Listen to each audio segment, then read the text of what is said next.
Hola, ¿cómo estás? Con el gusto de saludarte nuevamente. Espero que la clase anterior haya quedado comprendida y si no es así, con toda confianza puedes escribirme o llamarme por teléfono para explicar esas dudas que han surgido. También espero que hayas leído el documento que te fue enviado, pues si no le das lectura oportuna, no vas a seguir comprendiendo los demás temas que estaremos viendo conforme vayamos avanzando, tanto en esta asignatura como en el resto de tu licenciatura. Eh, la segunda clase que veremos, esta es la segunda clase que veremos y se titula Ámbitos objetivos para la aplicación de la ley penal. También veremos la estructura de lo que es una norma penal y también veremos lo que significa el término intercrímenes. Bueno, pues vamos a estar analizando en esta vez, en este video, vamos a estar analizando las diapositivas que te fueron enviadas para para un mejor entendimiento. Vamos a ver entonces las diapositivas que ya te enviamos previamente. Bueno, pues la primera diapositiva vemos nuestra portada denominada Introducción al Derecho Penal. En la siguiente diapositiva vemos no es otra cosa más que un resumen de lo que ustedes debieron haber leído en los documentos y diapositivas, videos que les envié, en los cuales pudieron darse cuenta cómo ha sido la evolución del derecho penal, no solo en nuestro país, sino a nivel mundial, cómo ha sido cómo ha surgido la necesidad de establecer este derecho penal, creando una serie de normas, una serie de leyes para poder combatir a los delincuentes contra el Estado. Esta necesidad del Estado, de que todas las personas vivamos en Estado de Derecho, es una necesidad de que el propio Estado ha logrado tener como herramienta un derecho penal que le sirve para precisamente estar tratando de inhibir los delitos, amenazando a las personas a través de la imposición de ciertas penalidades, de ciertas sanciones, que logre con esto pues, evitar que las personas cometan delitos y que afecten derechos de terceros. Esta ley, pues bueno, no todas las leyes son iguales, no todas las leyes, no es una sola ley única lo que sería la ley penal, sino que son muchas leyes penales que han sido creadas desde los estados a nivel país, por otros países incluso, que han creado diversos ordenamientos jurídicos en materia penal para poder combatir estos delitos. Entonces, en virtud de que entonces existen diversas leyes penales, bueno, pues vamos a ver cuál tenemos que aplicar, cuándo la tendríamos que aplicar, en dónde la tendríamos que aplicar, contra qué actos podemos aplicar esa ley penal y sobre todo quién es la autoridad que debería aplicarla. A estas interrogantes, bueno, le vamos a denominar los ámbitos de aplicación de la ley penal. Y estos ámbitos de aplicación de la ley penal, bueno, pues se han dividido a su vez en un aspecto material, un aspecto temporal, un aspecto espacial y un aspecto personal. Vamos a explicar en cada una de ellas en las siguientes diapositivas. Por lo que hace el aspecto material, pues no es otra cosa más qué ley vamos a aplicar, qué ley penal vamos a aplicar en un caso concreto. Recordemos que nuestro país pues eh, está formado por 32 entidades federativas y bueno, es de conocimiento de todos que cada entidad federativa cuenta con su código penal, es decir, su ordenamiento penal para combatir los delitos. En el caso de Hidalgo, pues tenemos nuestro Código Penal del Estado de Hidalgo. En el caso de la Ciudad de México, pues tiene su propia codificación, de Chihuahua su propia codificación. Pero no nada más cuentan con un código penal, no nada más cuentan con esa ley penal, sino también cuentan con códigos de procedimientos penales de respecto a esa ley penal. En la actualidad, pues ha logrado unificar esos códigos de procedimientos penales, los cuales han dejado de tener vigencia y se ha creado un solo código. Este código se llama Código Nacional de Procedimientos Penales. Entonces ya tendríamos 32 códigos penales y un Código Nacional de Procedimientos Penales. Si se dan cuenta, ya tenemos 33 leyes penales. Además de ellas, pues también a nivel federal vamos a encontrar un Código Penal federal. Por supuesto, vamos a encontrar también un Código Penal militar. Vamos a encontrar también una ley federal contra la delincuencia organizada, una ley federal contra la extinción del dominio. También vamos a encontrar una ley especializada en justicia para adolescentes, una ley federal para prevenir y sancionar la tortura y demás leyes que existen en cuestión penal. Estas leyes, la pregunta que nos hacemos cuando se comete un delito, ¿cuándo vamos a aplicar estas leyes? Pues precisamente el ámbito material de validez nos da esta información y nos dice que en las propias codificaciones, bueno, pues se va a establecer su forma de aplicación, es decir, su ámbito material de aplicación. Entonces, ¿qué es el ámbito material de validez? No es otra cosa más que saber, a través de los ordenamientos penales, qué ley es aplicable en un caso concreto. Ejemplo, si pasara un accidente o pasara una situación donde una persona mata a otra, bueno, tendríamos que determinar qué ley le es aplicable. Si le es aplicable el código estatal, o le es aplicable el código federal, o le es aplicable el código militar. Más adelante en su licenciatura van a poder analizar este tipo de situaciones, pero de forma general y para no hacer más extensa esta explicación, bueno, entonces se aplica por materia el Código Penal. Sobra decir entonces que en la cuestión material, bueno, pues nuestro ordenamiento penal está dividido en un fuero común, que es regulado por un estado, un fuero federal, que son delitos que va a estar regulando a nivel federal, y un fuero militar, que va a estar, por supuesto, regulando delitos en cuanto a las Fuerzas Armadas de nuestro país. Ustedes van a escuchar entonces que existen delitos comunes, delitos federales y delitos militares.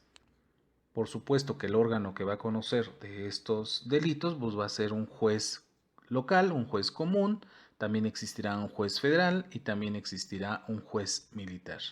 Asimismo, ministerios públicos locales, ministerios públicos federales y las veces de una fiscalía en cuestión militar. Otro de los aspectos de la aplicación de la ley penal es el aspecto temporal, el ámbito temporal de validez. Eh, y esto simplemente se refiere a cuándo y en qué momento vamos a aplicar una ley. Es decir, la aplicación de la ley tiene una vigencia. Es decir, desde el momento que se publica esta ley, desde el momento que se acepta esta ley, que se promulga esta ley, va a tener una vigencia hasta tanto no sea abrogada o derogada por otra nueva ley. Quiere decir que existirán diversas leyes. Algunas que fueron realizadas hace 2000 años, pues es lógico que no podamos utilizarla en la actualidad. Esas leyes ya, no se, ya prácticamente han sido leyes históricas, consideradas como una fuente histórica. Un ejemplo muy sencillo vendría siendo que hace 2000 años, bueno, las personas que robaban, pues les cortaban la mano para que no lo volvieran a hacer. Así estaba en su codificación penal. Ahora en la actualidad, bueno, pues no podemos hacer esta situación. Cuando actualmente alguien roba, pues bueno, se le pueden imponer alrededor de unos 4 a 10 años de prisión, depende cuánto haya sido el monto de lo robado, y no cortarles la mano. Quiere decir que existen las leyes también en el tiempo, y estas pueden ser con una vigencia determinada o indeterminada.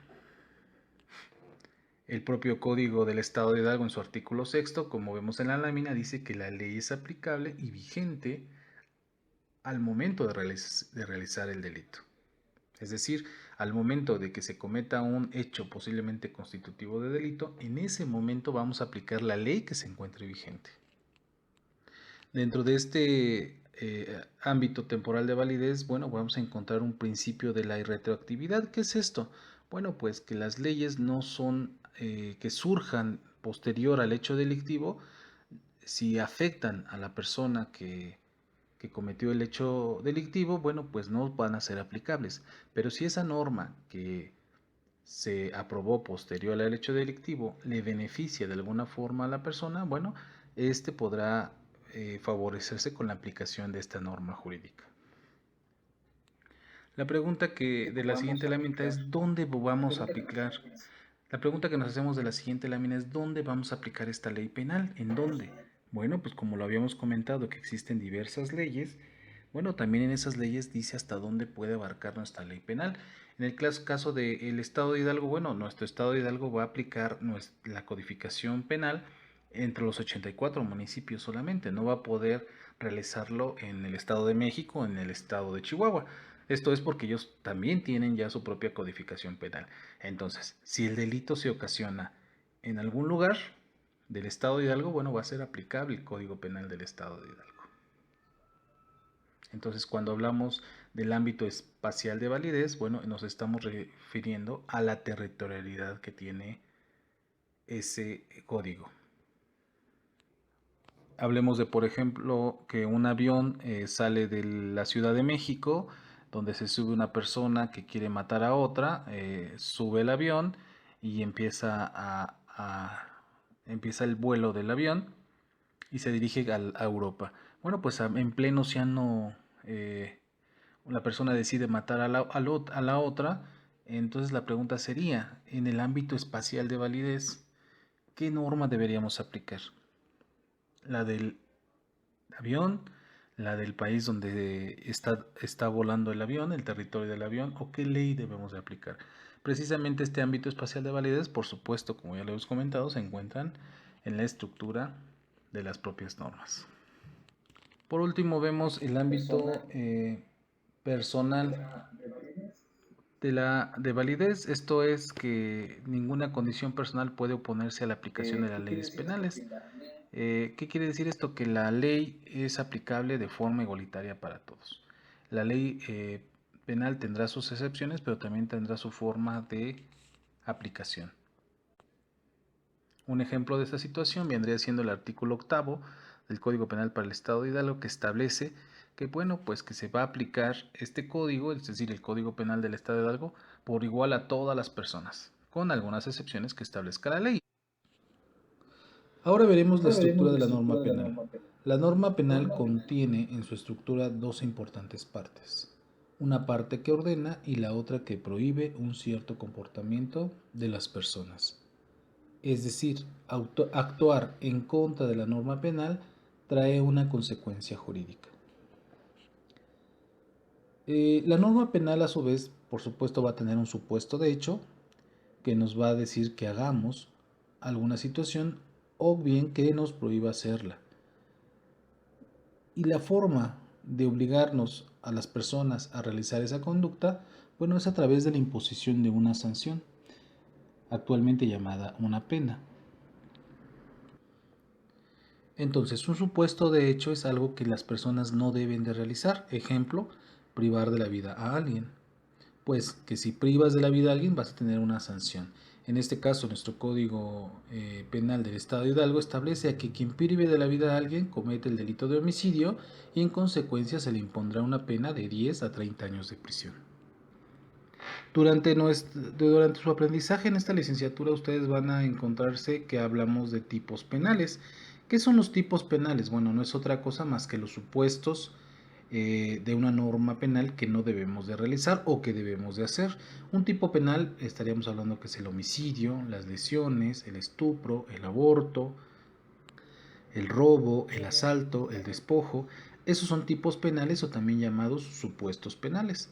Un ejemplo de este supuesto de hecho o este tipo penal también llamado lo encontramos en el libro segundo, título primero de Delitos contra la Vida y Salud Personal, capítulo primero del Código Penal del Estado de Hidalgo en el artículo 136, que establece que el homicidio es cuando una persona dolosamente priva de la vida a otra. Y por supuesto su sanción va a ir desde los 10 a 30 años de prisión y una multa de 100 a 300 días. En la siguiente lámina y el siguiente tema que vamos a ver es ¿qué es el intercriminis?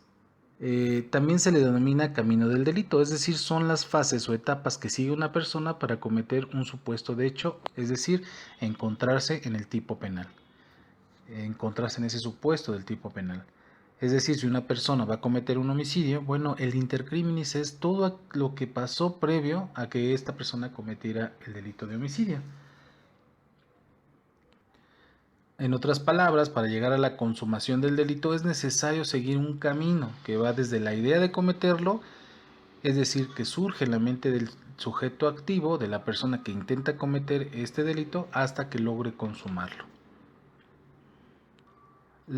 Para su estudio el intercrímenes, bueno, pues tiene dos fases, la fase interna y la fase externa. ¿Qué es la fase interna? Bueno, la fase interna es el pensamiento que realiza una persona, es el proceso mental que hace una persona que tiene la intención de cometer un delito.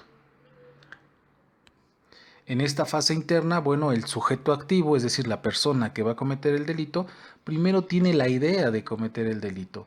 Después hace un proceso mental para ver los motivos que lo están obligando, que lo están convenciendo de cometer este delito, a pesar de saber que existe una sanción a las personas que hagan este supuesto de hecho o esta acción, bueno, aún así decide cometer un delito. Y por supuesto, en su momento resuelve mentalmente que a él le conviene o a él le interesa o se ha dejado llevar por esta situación para cometer un delito. Y también está la fase externa. La fase externa es cuando ya pensó el sujeto activo, la persona que quiere cometer el delito, en realizar esta intención. Ya sabe cómo va a hacerlo, por qué lo va a hacer y cuándo lo va a hacer y cómo lo va a hacer. Ahora lo va a llevar a cabo a través de una fase externa. Y para poder llevar a cabo la fase externa, bueno, pues se compone de actos preparatorios para poder lograr su objetivo, así como los actos de ejecución. En otras palabras, la fase interna, bueno, una persona que desea asaltar un banco, en la fase interna, bueno, planea cómo llevar a cabo el asalto. Empieza a saber cuáles van a ser sus beneficios, cuáles serían los pros y los contras de su acción. Para la fase externa, bueno, en los actos preparatorios va a empezar a vigilar mejor la institución bancaria, ver cuántos policías están en la institución bancaria, va a empezar a comprar algún tipo de arma para posteriormente realizar a cabo el acto de ejecución. Independientemente de lo que la persona, el sujeto activo, haya pensado de cómo cometer un hecho delictivo, independientemente de ello, bueno, pues va a tener un resultado distinto, podría tener un resultado distinto, es decir, tal vez no logre su cometido, tal vez solamente se quede en una tentativa de un asalto, por ejemplo. ¿Qué es la tentativa? Bueno, pues es tratar de poder ejecutar un delito y que lamentablemente porque alguna causa ajena a la voluntad del sujeto activo, pues esto se vea impedido.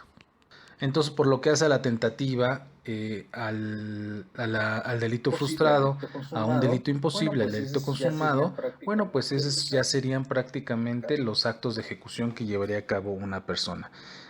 Más adelante les explicaré cómo son estos actos de ejecución y durante su licenciatura que ustedes deberán cursar, bueno, pues entenderán mejor cada uno. Bueno, pues hasta aquí la explicación de la segunda clase, espero esta haya sido de utilidad. No se te olvide leer los documentos que te estoy enviando, tanto en diapositivas como algunos artículos jurídicos que te darán mayor explicación del tema de esta asignatura. Que tengas un excelente día y seguimos en contacto.